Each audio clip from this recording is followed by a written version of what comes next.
Hey there, this is Alex. We're going to do another AJH Reviewers. I'm going to be continuing to read War in Heaven by Kyle Griffith. It's going to be Chapter 9, The Breakthrough. So I'm just going to read basically the chapter, and I'm going to go through it, do some comments, things of that nature. It's a really cool book. It's basically about what the author labeled the Invisible College. But there was others who talked about it too, potentially before him. In this war of bad and good that seems to exist at times behind the scenes spiritually. So I'm going to read a bit about it. Most of my writing in part one has described intellectual research, how I read this and studied that, and how the conclusions I drew from what I learned affected my understanding of spiritual reality. If you read between the lines, you can also perceive the influence of the Invisible College guiding my working hypothesis along certain lines and leading me in directions my conscious would never take because of prejudices and preconceptions. However, the most important single factor that helped me to make this breakthrough in consciousness that led to the writing of War in Heaven has received little direct mention in the pages you've read so far because it's very difficult to describe in words. This is my development as a psychic and my relationship with my spirit guides. Before I could write this book, I had to undergo years of hard work and personal ordeals to develop my psychic skills. The final phase of my preparation for the breakthrough began in 1982 when I started fighting major psychic battles with the spiritual beings I now call theocrats. At the time, I had no idea what I was fighting. My spirit guides just told me to go to certain places and perform specific acts of ritual magic, which would prepare me to take another step forward in my personal psychic development. I'd undergone similar ordeals once or twice a year since the early 60s, but this time the series of psychic battles lasted almost 6 months and brought me to the brink of insanity many times. When the psychic battles with external spiritual forces stopped for a while in the fall of 1982, I was severely shaken and burned out, and I had rested for a few months. In late March of 1983, my spirit guides told me it was time to take the next step in my development as a psychic. I started working sex and ritual magic for hours every day, grateful that the goal was personal development, not battles with evil spirits. Within a couple of months, I had forged a much stronger magical working relationship with my spirit guides, which allowed me to receive channeled messages more clearly than ever before. I also resumed my intellectual research into the nature of spiritual reality, and by July, started to make a major breakthrough in consciousness. One of the first things the Invisible College told me when I started receiving their message was that I should write a book based on this material. I started a first draft almost immediately and worked on it whenever I wasn't in trance getting more information. 2 years later, I had completed 5 different typewritten versions of the book, each about 100,000 words long. Each was essentially a new draft rather than a close rewrite of the previous one because of the large amounts of new material I was constantly receiving from the spirits. All these drafts were chaotically organized and very difficult to read. The text itself was a mixture of spirit-dictated passages and material I wrote in a normal state of consciousness to elaborate the spirit dictation with background information and supportive evidence. My worst problem at this time was the poor literary quality of the material that I had received by automatic writing. Much of it resembled an over-literal translation into English from a foreign language with a very different syntax. I was amazed at how sophisticated and explicit the raw information was, but I had to rewrite each passage extensively to make it comprehensible to others. In the fall of 1985, I started a 6th draft, which wasn't intended to include much new spirit-dictated material. Instead, I tried to extract all the valuable information from the previous drafts and recognize it into a coherent book. The general plan of organization was the same as the one in this book. Part 1 described the evolution of my own spiritual knowledge during the years preceding the breakthrough and provided the reader with background information to make the spirit-dictated information in the rest of the book easier to understand. By June of 1986, I'd completed Part 1 in roughly the same form as the version you've just read, using a personal computer I just acquired. At that time, my spirit guide said they didn't want me to rewrite Part 2 by extracting the essential elements of spirit-dictated information from the earlier versions and putting it into my own words. Instead, they wanted to dictate the whole thing again, from beginning to end.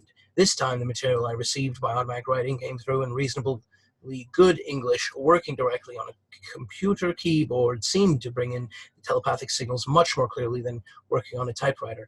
I recorded the channeled messages as a dialogue with my spirit guides But this format is slightly deceptive. The spirits actually telepathically dictated virtually every word of both the questions and the answers. Trance work of this type is grueling labor, and it took until November 1986 to complete part 2.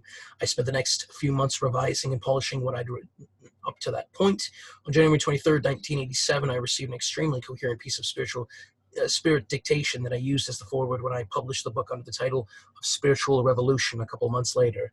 My spirit guides have since dictated a slightly different version of this, which I insert here. This is a message to the people of Earth. From spirits now residing on your astral plane, we have spent our past lives on worlds with technological civilizations much more advanced than yours. Hundreds of thousands of us have been sent here deliberately by our governments to assist you in fighting war, to liberate yourselves from theocracy, a form of oppression and exploitation that has existed throughout your history. When we are on Earth's astral plane, we work with a political organization of spirits that some of your occult literature calls the Invisible College. After spending a few years as disembodied spirits, we are forced to incarnate on your planet and lose most of the memories we brought with us. Most of us retain some vestigial memories of our past lives on other worlds through our first few physical lives on Earth, but these memories are gradually lost through repeated reincarnations. Our incarnated agents and many native Earth people as well can learn to communicate with us telepathically on a completely conscious level if they receive proper psychic training. And any human being can receive telepathic messages from us subconsciously. We want to state right at the beginning that we are ordinary people, not fundamentally different from you. Some of us have lived on other worlds in bodies much like your own, others in bodies that would appear very alien in external appearance, though based on the same basic genetic code. In all cases, our souls are capable of incarnating in human bodies. We couldn't survive here for long if they weren't. So we are not innately superior to Earth people in intelligence, morality, or any other quality. However, our knowledge and behavior may give this illusion because they were learned in cultures that are far superior to yours. Some of us who come to your planet possess advanced knowledge in many different fields: ethics, politics, and economics, as well as natural science and physical technology. We also have scientific knowledge about those aspects of the universe you call spiritual and psychic. These phenomenon are no more supernatural than the purely physical phenomena your scientists are beginning to understand quite well. The civilizations we come from know as much or more about the composition and behavior of the soul and other spiritual phenomena as you know about the atomic theory that forms the basis for your sciences of physics and chemistry. Advanced societies generate psychic energies mechanically as you generate various forms of electromagnetic energy, and can produce changes in astral matter as you can produce physical and chemical changes in ordinary matter. This technology was used to send us here, but we come only as disembodied spirits and are not able to bring with us any of the physical equipment we normally use to generate and control psychic energy or shape astral matter. When your civilization first started to develop rapidly toward a high level of physical technology, we came to a political decision to intervene for our sake as well as yours. This happened back in the late medieval era, and there has been an invisible college manipulating the development of human civilization on Earth ever since, operating under our leadership and guidance. Our motives in doing this are both altruistic and selfish. If we had not intervened, the human race on Earth would have evolved in directions that posed a serious threat to our own worlds and space colonies. So we are fighting a preventative war in our own behalf. But we also feel the overwhelming majority of Earth people will support our cause once we are able to explain the situation fully. Until the last few decades, we have been fighting the theocrats, mostly by indirect means, using our superior social and political knowledge to raise the level of civilizations on Earth in constructive ways. Practically everything that's commonly considered good about modern Western civilization is the product of our clandestine manipulations. How do we operate? Mostly by influencing the subconscious minds of Earth people telepathically. We also work through people with conscious control of their telepathic powers when we want to communicate large amounts of explicit information, but the majority of our work has always been done without the conscious knowledge or consent of the people involved. Now, it will be very easy for you to say this is unethical. On one level, we agree. On another, well, we are the ones who taught you philosophical concepts like the greatest good for the greatest number, and the end often justifies the means. We're at war here, and we're fighting on your behalf as well as our own. Concepts such as human dignity and rights, individual sovereignty, social justice, the consent of the governed, and equality of opportunity aren't just philosophical abstractions to us. We come from civilizations that actually practice them. We have no choice because we possess a physical and psychic technology that would totally eliminate individuality if we didn't also have sufficient social, political, and ethical knowledge to keep the technology under control. Our societies are forced to live with this threat, as yours must presently live with the threat of nuclear war, and as your own technological level increases, you will have to learn to live with it too. However, this is not the greatest danger you face in the next few decades. Theocracy and your exploding population are going to cause a spiritual cataclysm that will destroy the human race as it now exists and threaten our own civilization if it goes unchecked. Smoke a bit of e-cigarette.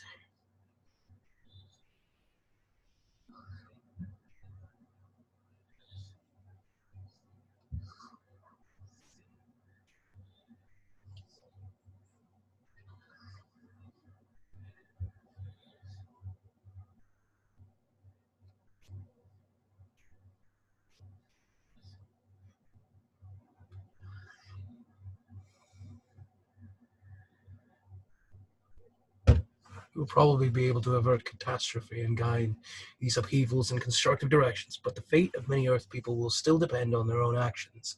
These messages about the war in heaven are intended to help you prepare yourselves. First, we will give you the basic facts about theocracy, then we will describe the spiritual upheavals to come. At the time I received this message, the Invisible College urged me to rush the book to completion and to get a self-published edition into circulation immediately to get reader feedback. I started circulating Spiritual Evolution in March of 1987, advertising it mostly in publications read by people already familiar with some of the material covered in the book: occultists, pagans, New Agers, unexplained phenomena, and conspiracy researchers and members of the musical and literary underground.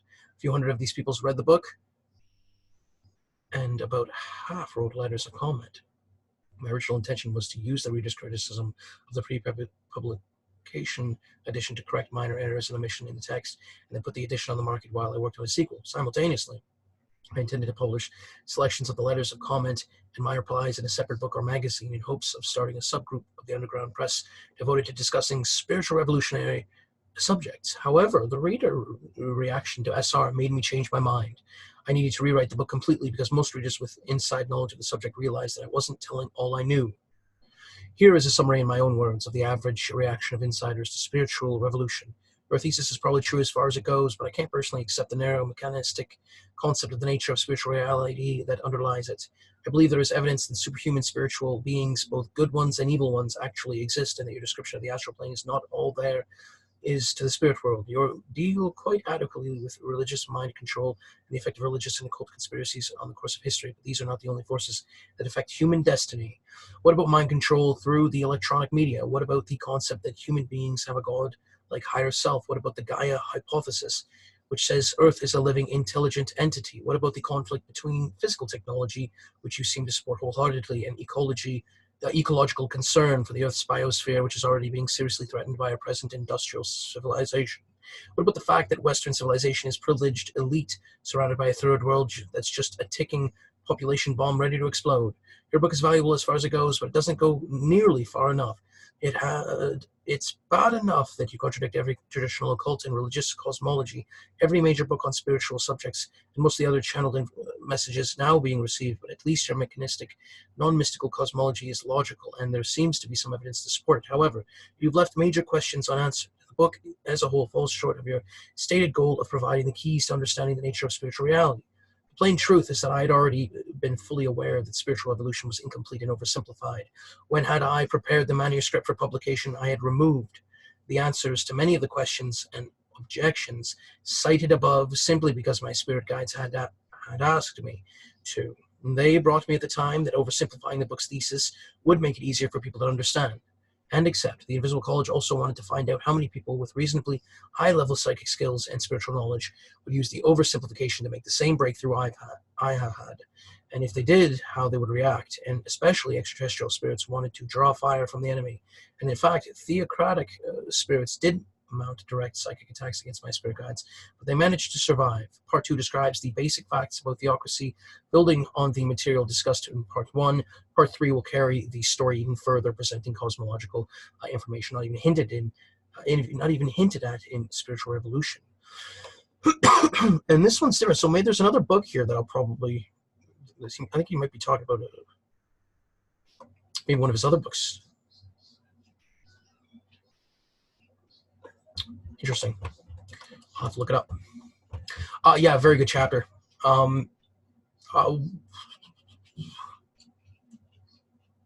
Yeah, I can see that there is certain kind of unseen forces guiding his work. His experiences, some of them remind me of some of my own. It's actually good to see and not good to see in multiple contexts. On one hand, it's interesting to see that there's others out there going through similar experiences that I've been in a certain context. But, you know, again, the negative in regards to some of that stuff experienced in regards to certain kind of psychic activity and discernment is a bit of despairing to see to a certain extent. So, Did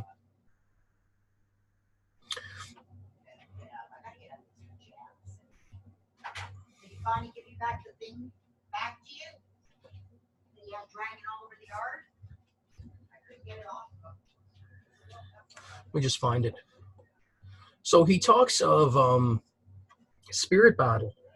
And I haven't heard too many psychic mediums talk about some of the spiritual turbulence and conflict that exists within the spirit realm, at least not on this physical earth based to a certain degree. There's not too, I don't know, I think there is psychics out there that are aware of it and have experienced it. How many have actually put it into book form and published in regards to that sort of thing? Probably more than I think. I think that might be the answer to that, but not nearly as many as what is needed, I think, for multiple kinds of things. So yeah, he says right here, I undergone similar ordeals once or twice a year since the early 60s, but this time a series of psychic battles lasted almost 6 months and brought me to the brink of insanity many times. When the psychic battles with external spiritual forces stopped for a while in the fall of 1982, I was severely shaken and burned out, and I rested for a few months. So I think there's a framework in regards to when we're brought into the fold in regards to certain kind of spiritual turbulence, certain kind of battles, specifically in regards to writing, specifically in regards to recording content, specifically in regards to experiencing it, because there is a certain kind of perception. There's a earth-based defensive, I think, in regards to spiritualist communities and other kinds in which a large portion are talking about the morality and positivity and that sort of thing, which can be utilized in certain fashions. And it does help the kind of interaction that happens around us. So when we have, you know, psychics talking about battle and that sort of thing, and I am one of them, there is a certain kind of framework, I think, for some of it that has been around at times to try and safeguard and situate, I think, in a certain context. Now, I think that there is other interactions that exist for some of it. And, you know, they do note that as of late on my end, there has been a big thing in regards to ripple effect, impact, that sort of stuff that says, you know, we read a book about spiritual and our entire process is just completely changes. That's the kind of, I think there is an instability factor in regards to that sort of thing. I think that there needs to be a situating regarding multiple kind, and we should be able to watch a movie about fantasy without our entire process turning into a fantasy land for what's acceptable. There are those ones where people are like, yeah, maybe I want to experience that sort of thing, but consent really does matter, and there's other aspects of the process as well. So when that starts to take place, I think it should be understood that, you know, not the entirety of a process is supposed to be changed that way, and there's aspects of the process that aren't going to change, you know, unless, you know, well, on my end, physically, you know, is there going to be a manifestation of some fantasy literature when I start reading about fantasy? Is that the, you know, hey, if the power, you know, continues to go that way, we might see some manifestations in the physical. Not to say that we don't see that already. To a certain degree, which is decent because there's a lot of saving in regards to that sort of stuff. And there's other things too. You take a look at the paranormal communities and you could see things go flying across the room and stuff like that, but other stuff too. You record recorded content, and sometimes you'll hear there's been multiple different things that I've noted in regards to, like, I think it's EVP, when you record, you know, like 6 hours of just, you know, trying to catch a spirit talking on there with a physical like voice. You know, the closest thing I've gotten to that was taking a picture in my grandmother's basement, where it looked like there was a bunch of different skulls and skeletons spiritually. And it did. I looked at it. You zoom in on certain portions of the picture, and it looks like, you know, there is like this Day of the Dead kind of feeling to a certain degree, skeletons and then things of that nature. That was one of them, but there's been other stuff here and there, and EVP's been known. We see it. We hear voices. There's you know, a lot of different paranormal investigators and things of that nature researching that field. But that's some of the stuff that we do see on this physical planet Earth. But there's other kinds too. A bit scary for some of it. There's footage out there that you take a look at and you'll be like, whoa, this is like, wait a second. All right, correct, Alex, and that's why. That's a part of it.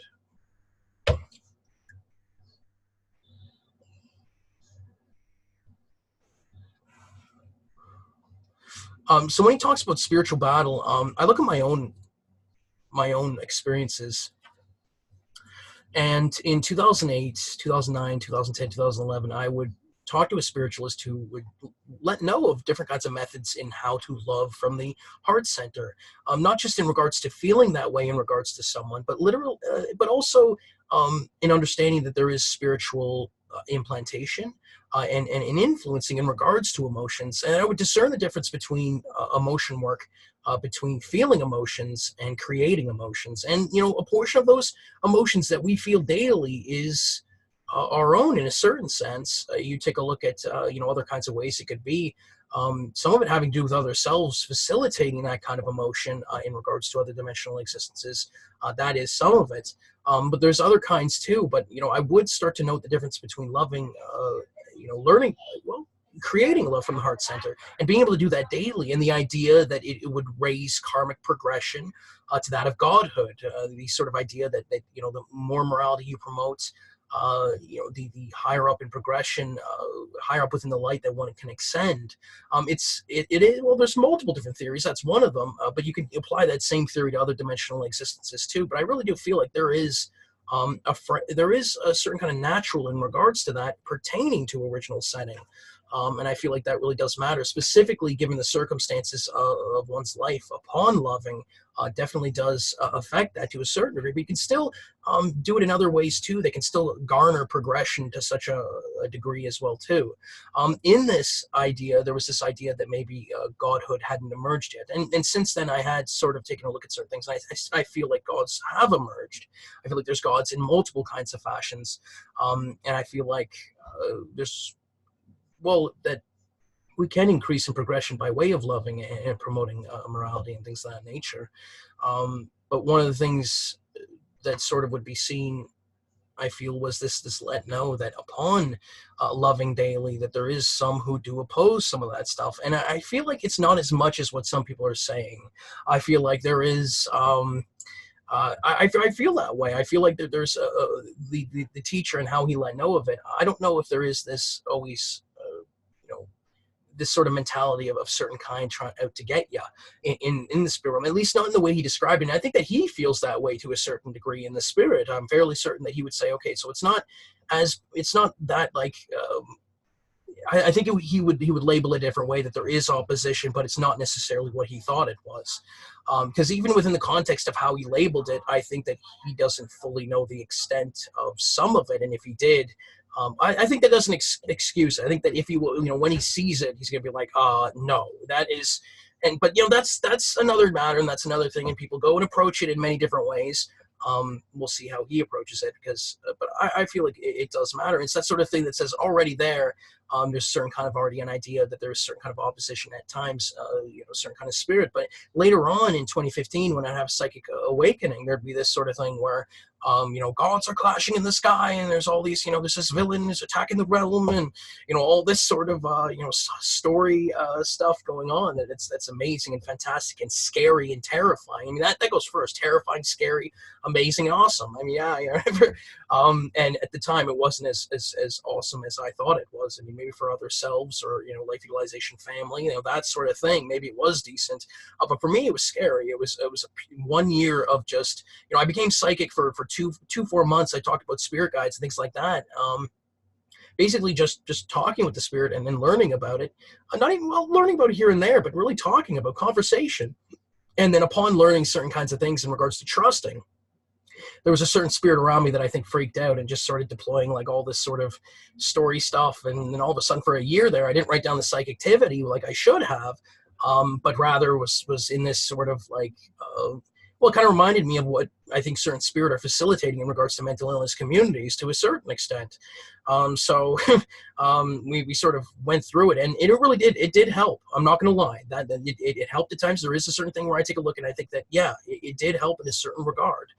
We could have done it in many different ways. We didn't have to go that way to a certain extent for some of it. But I would take a look at it and say, okay, so spirit, like I felt psychic attacks during 2015. I felt like there was battle happening, war. I felt there was certain kind of spirit attacking one another. Whereas previously in 2008 to 2011, there wasn't as much discerned in regards to that, partially by way of me being a certain kind of psychic. I was able to note certain kind of karmic colors, which sort of corresponded with what that teacher was telling me in regards to karmic progression and different kinds of levels of light, corresponding with color. There's that sort of idea later on where I'd take a look at 2015 and I'd start to note that, yeah, okay, so this is one of those things that when I read this certain kind of psychic experiencing certain kind of battle, I'm like, okay, yeah, I hear you. And it's not just by way of that, it's by way of other things too. 2016, 2017, 2018, 2019, all throughout these past 5 years, there has been moments where I'm experiencing certain kind of turbulence. I'm experiencing certain kind of attacks. I'm noting events that are happening. They've shown me stuff where I can see it from the physical.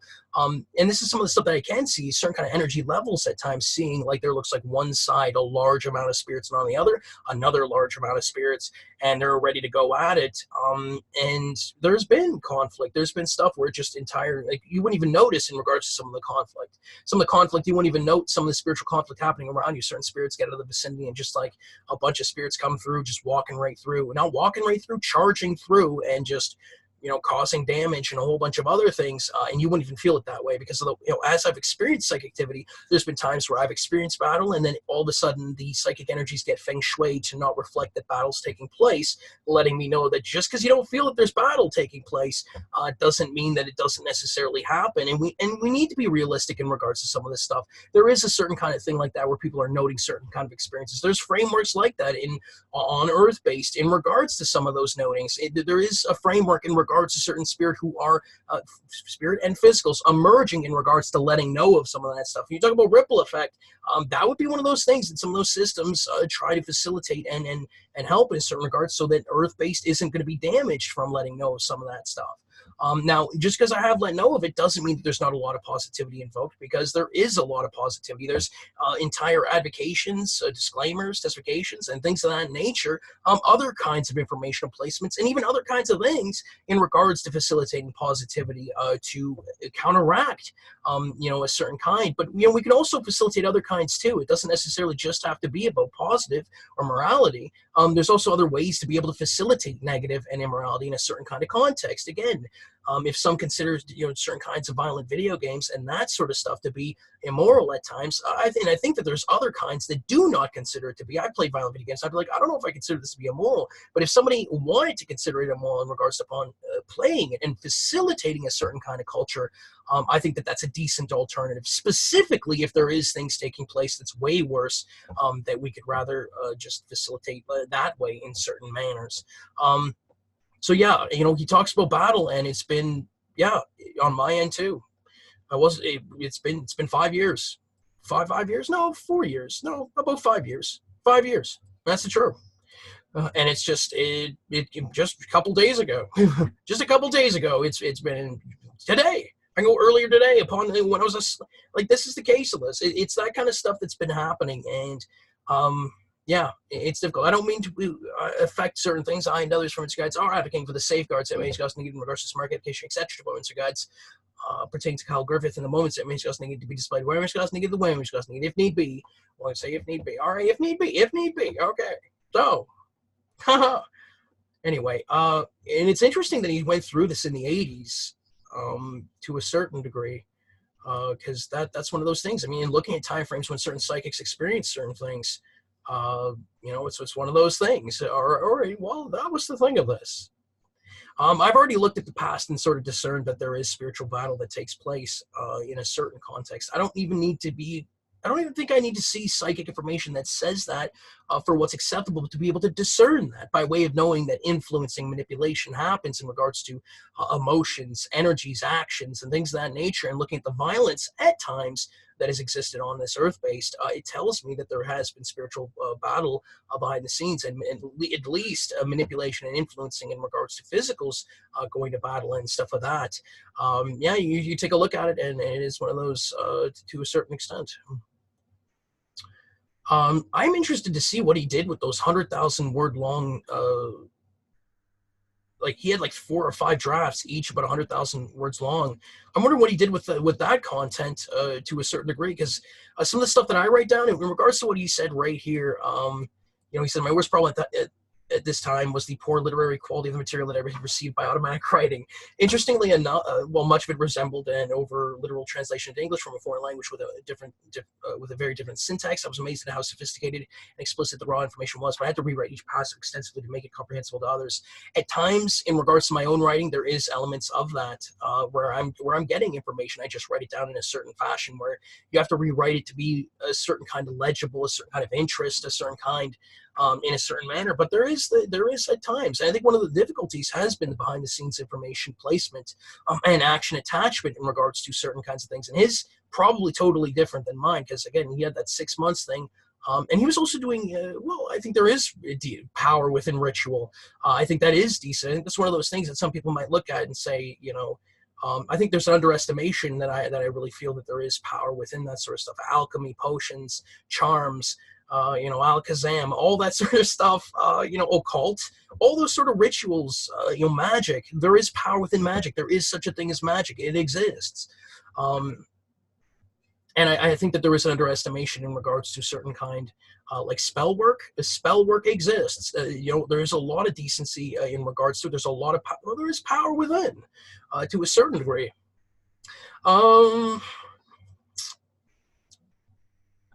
That's science. Well, some of it can be. Some of it's science, but some of it isn't, I think. For what's acceptable, I don't know how to be close about some of that stuff. Am I supposed to, and then specifically in regards to, a direction and how I go in regards to certain things, how am I supposed to approach certain subjects in a certain way if I'm unable to always just have a conversation, it always has to be about something else. All right, then fine. Well, all right, that is correct. You know why.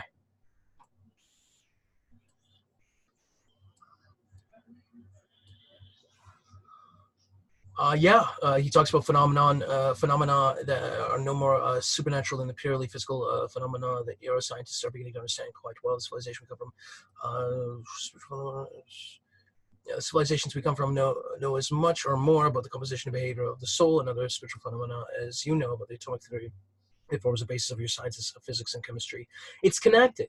I can see the influencing in regards to certain kinds of physical. I can see how there would be a spiritual science and explanation in regards to some of the stuff that happens. The movement of the wind, eventually, potentially might reflect that there is spiritual channeling through the wind in a certain kind of manner, that there is a relation between certain kind of channeling in regards to humans, open channeling, and that there, with the wind, a certain kind of spiritual in regards to the wind. And there's other kinds of channeling too.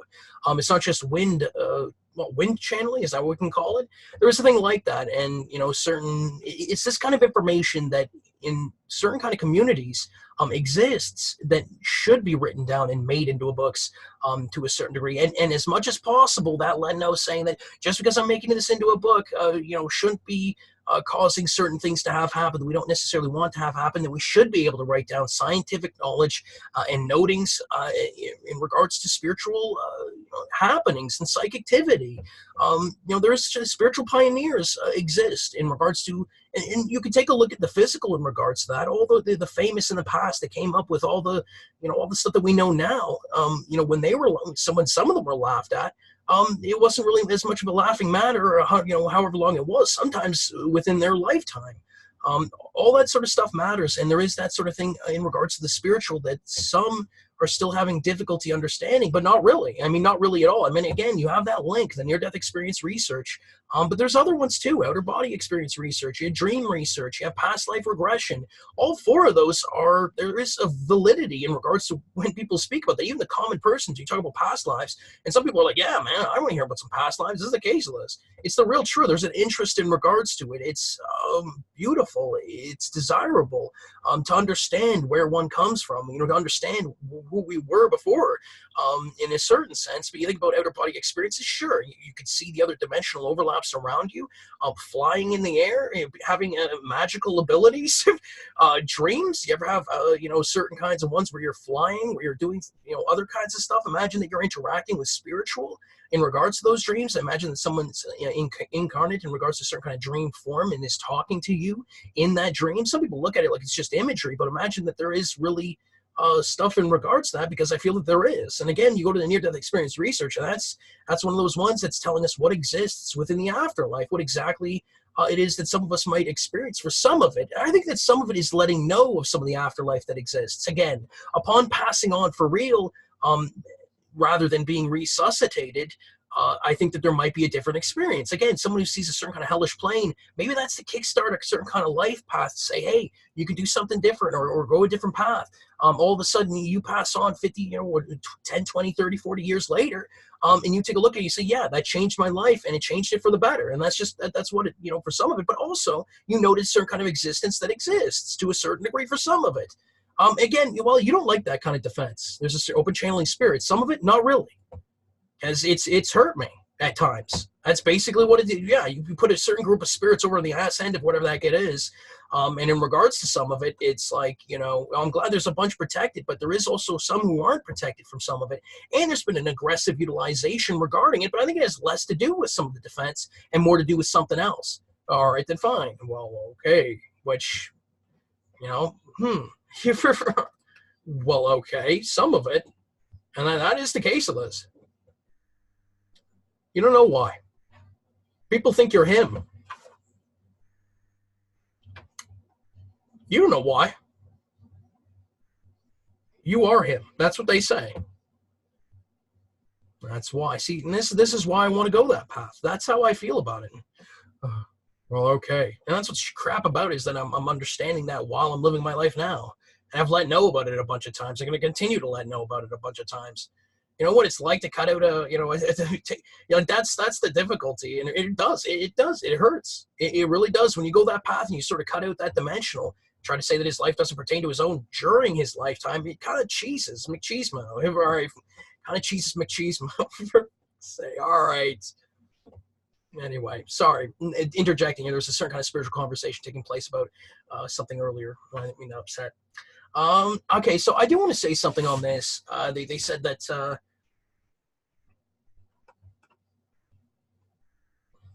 I think one of the things I want to clarify, I think there is civilizations that exist in regards to how they described incarnation for themselves.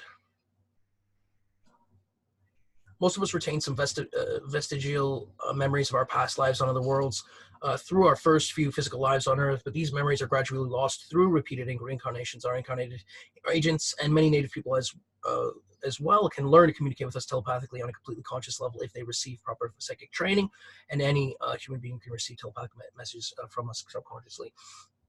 I think that there is multiple different kinds of civ that could pertain to that. I think that there is other kinds potentially that do exist that are influencing Earth, if we are looking at it from the perspective that those are similar to what could pertain in regards to how they explain reincarnation and memories working pertaining. They sort of say that but these memories are gradually lost through repeated reincarnations. They also said in regards to another session that they're forced to incarnate. In regards to certain spirit, that isn't the case. You do not necessarily have to be forced incarnate. You can choose. Again, it's speaking of a certain kind of culture to a certain degree, but I think it's a mixed bag. I think that in regards to the Invisible College, I think it's a mixed bag, and I think there's an emphasis in regards to certain culture, maybe in regards to relaying the information pertaining to how they've described themselves. Again, they also talk of astral planes too, and that's a bit of a tell too. Another one, I would say, I mean, one of the critiques here was that, things that they sort of say here. So I believe there is evidence. No, what about the Gaia hypothesis, which says Earth is living and intelligent entity? What about the conflict between physical technology, which you seem to support wholeheartedly, and ecological concern for the Earth's biosphere, which is already being seriously threatened by our present industrial civilization? What about the concept that human beings have a god-like higher self?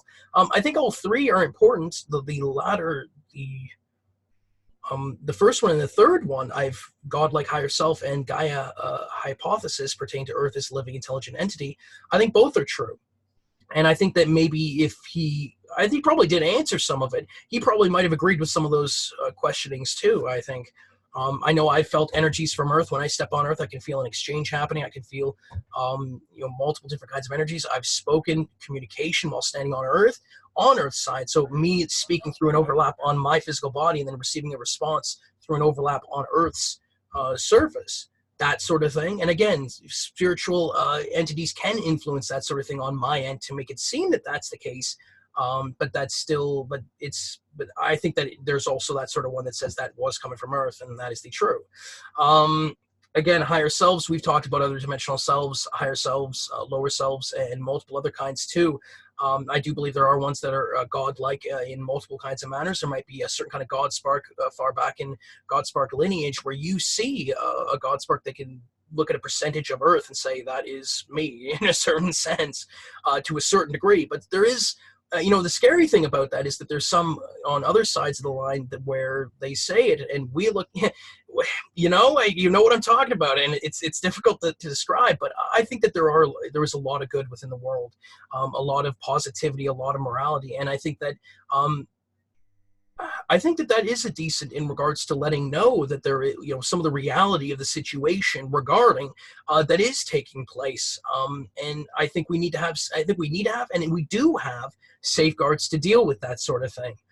Some have been going certain direction in regards to certain kind, which is a bit of a tell, a bit of a neglect. I don't know. You tell me, which one is it? All right. Well, it's pretty much though, to a certain extent for some of it. All right, fine. Because you take a look at it and you're like, okay, that's not supposed to happen. And it's one of those things. All right, fine. It is not supposed to happen. Well, that is how Alex felt about it.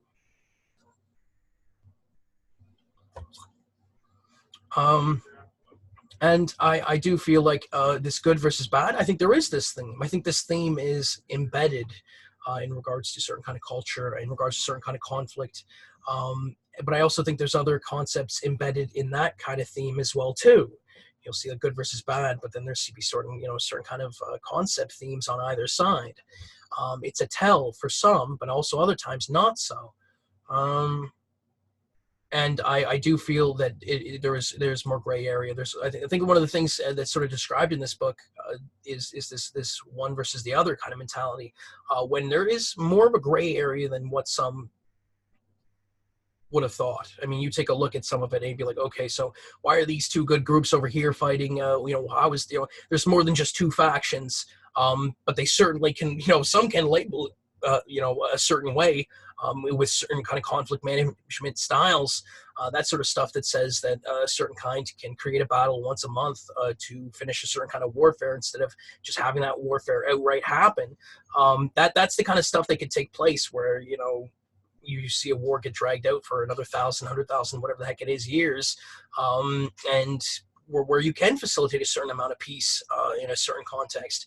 And yeah, there is difficulties in regards to it. What does that mean about other dimensional existences? What does that mean about that sort of battle and war? And what about that sort of stuff that says that we didn't know that some other kind were involved in certain kind of warfare? I mean, that's a big one too.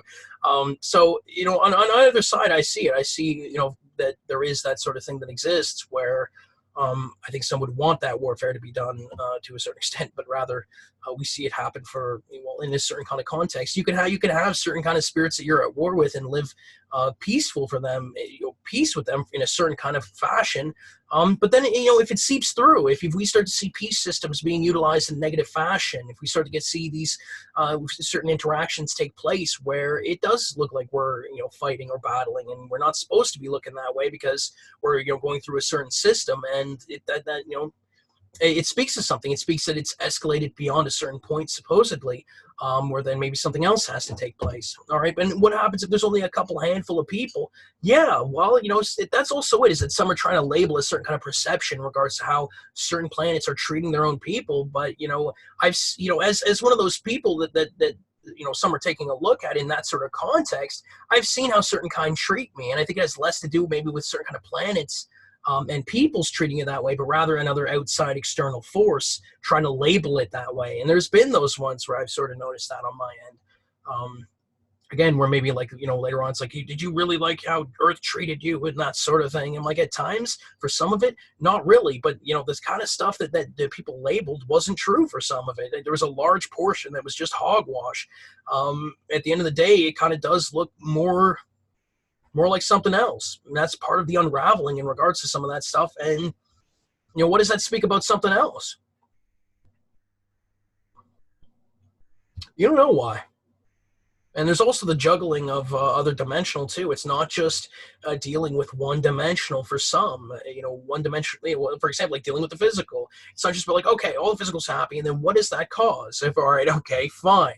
That's some of the stuff, the difficulty in regards to some of the kind that has to deal with that. And no, it doesn't excuse, well, some of the experiences that I've had have gotten me to that point where I'm like, listen, I'm done in regards to some of it. Okay, correct. Because there's another lens to that too. And it says that, listen, I'm done with that. All right, correct. For some of it anyway. Some of it, not all of it. Sorry, okay? That's how I kind of felt. A little bit upset at times. Okay, fine. Really good chapter. I really feel like, I feel like there is those in higher light that have passed on, that they're their incarnation. I think those that were trying to let know of it within the context of letting know certain culture. I think that some of their incarnation might actually be more safe and not necessarily as forceful for some of them.